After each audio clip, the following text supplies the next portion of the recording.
Ayan mga boss, sinusubukan natin yung installation natin na start stop button na yung sasakyan tsaka with remote. Yan.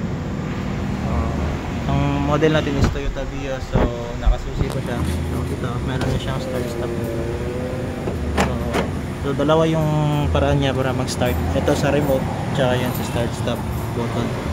So sa start stop button, click nyo lang brake tsaka yan, off na yan. Kung mag-on naman, brake pa rin tsaka start. Ayan, press lang.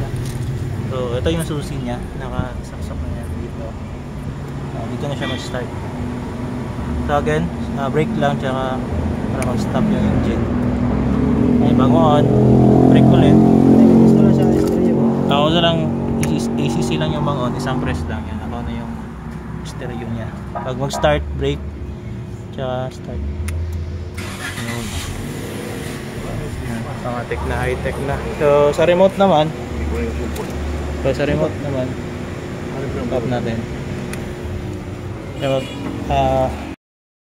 So yak natin yung sasakyan. Ito siya, itong press. So same lang, 5 seconds sa on tsaka off. So may spare siya. Yan. So again, ulitin natin. Nakalock siya, dapat nakalock. Ito, tapos long press 5 seconds.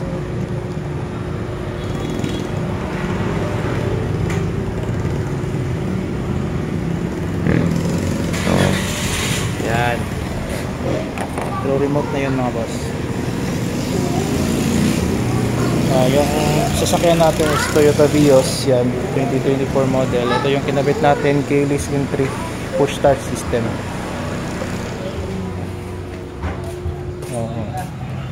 High-tech. So yan, ito yung unit natin mga boss. Toyota Vios 2024 model. Ito yun, keyless entry push start system. Ito lang yan mga boss sa Migo Auto Accessories. Yan, ito yung contact details natin. Visit nyo lang sa shop, marami tayong service offer dito. Meron din tayong central locking, mga ilaw, 100 unit speaker, tsaka mga horns, and then meron din tayong mga rain visor, mga ito, mud flap, ito yung sa steering, meron tayo dyan, at saka wiper, meron din yan mga boss. Central locking, mga reverse sensor, mga ilaw, mga LED na ilaw yan.